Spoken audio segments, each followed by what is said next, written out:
Apêndice A. Como chegamos até aqui para começo de conversa? Grandes ideias mudam a sociedade. John Dewey foi o especialista por trás de muitas das mudanças aqui discutidas. Ele não foi o único a trabalhar para mudar a sociedade, mas teve o maior impacto na educação.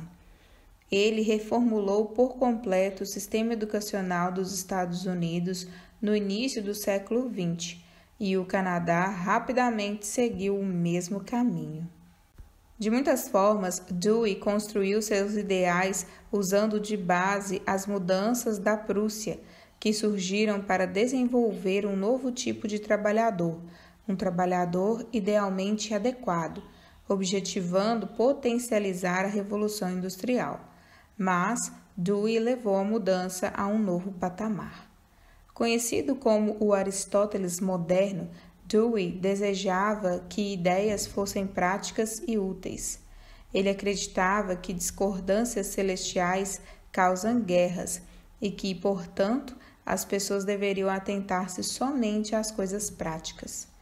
Estas coisas práticas não incluíam Deus, o que contribuiu para um desviar da educação cristã em direção a um tipo de educação humanista e materialista. Tal afastamento incluía mudança dos valores intrínsecos, ou coisas valorizadas como fins em si mesmas, para valores instrumentais, coisas sendo valorizadas por serem um meio. Dewey levou sua paixão pela praticidade e aplicou-a em tudo o que os alunos aprendem na escola.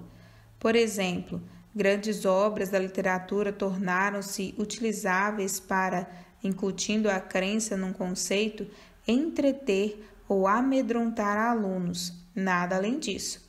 Dewey viu pouco ou nenhum valor na construção do caráter, na instrução em virtude ou no desenvolvimento espiritual, pontos geralmente encontrados nas grandes obras literárias.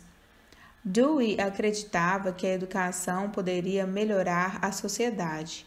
Se aprendesse a forma correta de pensar e estando no tipo correto de sala de aula, o aluno mudaria aos poucos a sociedade ao redor dele. É óbvio que Dewey pegou emprestado ideias de outros pensadores de sua época e deu-lhes espaço para que propagassem suas visões naquela redefinição da sala de aula. Um contemporâneo de Dewey, Antônio Gramsci, escreveu sobre a necessidade de haver uma mudança cultural profunda, um tipo de evolução ao invés de revolução. Gramsci compreendeu que a violência política não conseguiria mudar a cosmovisão ocidental, pois provava ser muito mais sofisticada e desenvolvida, e logo então introduziu o conceito de criar uma guerra de posição. Isso envolvia tomar posse pacificamente das ferramentas que exerciam controles sobre os valores culturais, as artes e a educação. Ele sugeriu uma longa marcha perspassando as instituições para promover uma nova categoria de padrões e crenças. A nova linha de batalha foi lançada contra as escolas e a família tradicional, sem contar também as igrejas, a mídia, o entretenimento, a ciência, a literatura e as organizações civis. Os alunos agora careciam de uma nova visão social, uma que se encaixasse com as ideias de Dewey e que reduzisse a influência do cristianismo sobre a cultura. Assim como Gramsci, Dewey queria alunos completamente ocupados do pensamento mundano, desejava estudantes imersos no secular, absortos pelo secularismo, inclusive em tudo aquilo que eles pudessem precisar para viver uma vida plena na escola, no trabalho e em casa. Somente um sistema escolar uniforme, que tratasse todos da mesma forma, poderia produzir os pensadores globalizados que Dewey desejava. Fundamentalmente, a educação precisava socializar as crianças. Ele forçou uma abordagem da educação que deliberadamente desencorajou o respeito pela sabedoria antiga, tomando por certo que o futuro garantiria uma promessa à humanidade. promessa de esperança, bondade e paz. Histórias antigas e o estudo da humanidade precisavam ser lançados fora para dar foco às necessidades e habilidades do dia a dia. Não é surpreendente constatar que, na melhor das hipóteses, Dewey viu a religião como uma coleção difusa de princípios morais. Os professores deveriam ensinar religião na qualidade de nada senão superstição e causa de guerras e inquietações. No século XX, todos buscavam maneiras de prevenir guerras. Na Europa devastada pela guerra, George Lukács maquinou um plano para descristianizar a Hungria, entre aspas. Ele desenvolveu um currículo de educação sexual radical, desenvolvido para minar a ética cristã, a fim de comprometer a família tradicional e a igreja cristã. Assim como Gramsci, com sua longa marcha perspassando as instituições, Lukács acreditava que o cristianismo e o Ocidente é que haviam impedido os passos para a nova ordem mundial. Em 1923, Lukács foi um dos fundadores da Escola de Frankfurt, criada no intuito de conduzir a transformação social. Junto aos fundadores Herbert Marcuse e Theodor Adorno, eles deram ênfase aos grupos oprimidos, tendo por alvo vigorar aquela evolução da cultura, esta criada para transmitir o pensamento marxista de economia para os termos culturais. A Escola de Frankfurt moldou a educação e a visão acadêmica durante a época em que Dewey escreveu sobre educação.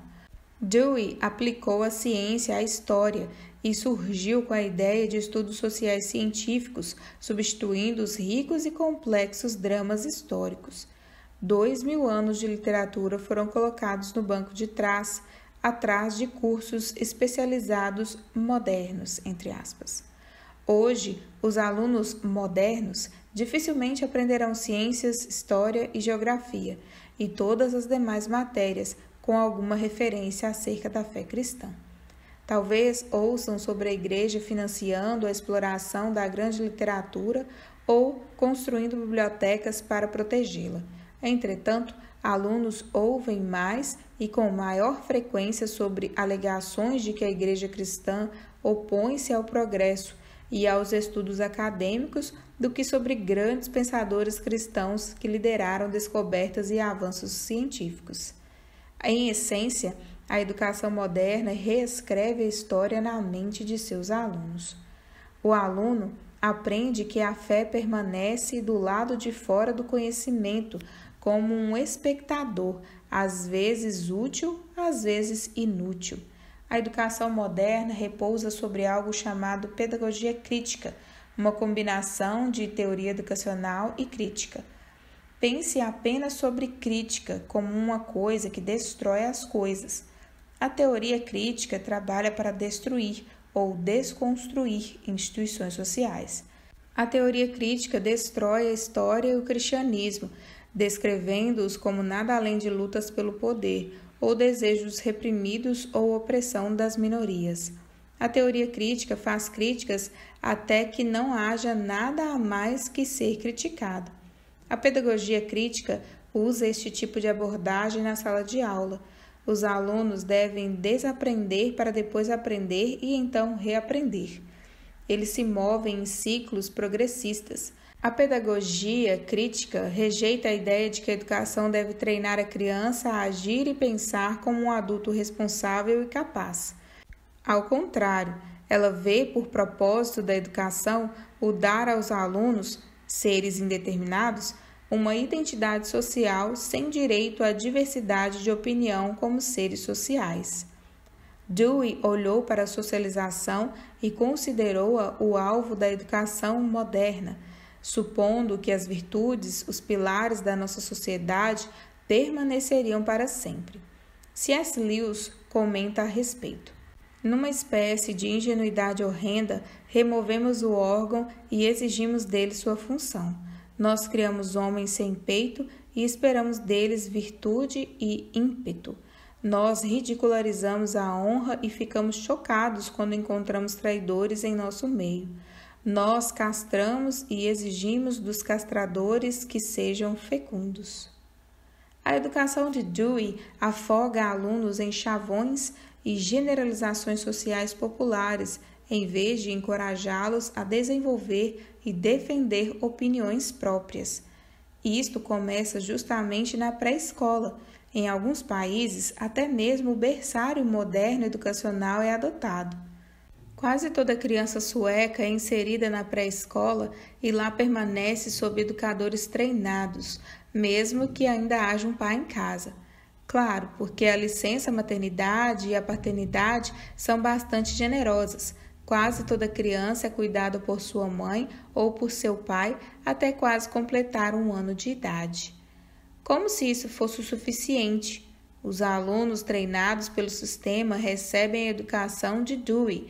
Lugares como a Alemanha e Suécia também proíbem que pais apliquem a educação domiciliar a seus próprios filhos, garantindo que todos os alunos recebam a mesma mensagem vez por vez. Isto é educação progressista. Não é correto, porém, dar a Dewey tanto crédito por todas as mudanças. Outros pavimentaram o caminho para tamanha mudança de direção sem precedentes na educação. Eles também moldaram abordagens durante o último século. A fim de mudar a cosmovisão ou a hegemonia cultural, entre aspas, da civilização ocidental, a influência exercendo vigor precisava ser destruída. Para alguns, isso significava a hegemonia cultural do próprio cristianismo. Se nós repudiamos a educação liberal, seremos cauterizados pela educação não liberal. Nós trocaremos uma disciplina de mentes livres por uma doutrinação de mentes servis. Os secularistas investiram todo o coração no transformar da mente das gerações futuras, gerações que eles jamais viram a conhecer. Tendo o conhecimento de quão breve nossa vida é comparada à eternidade, desejamos seguir este mesmo caminho?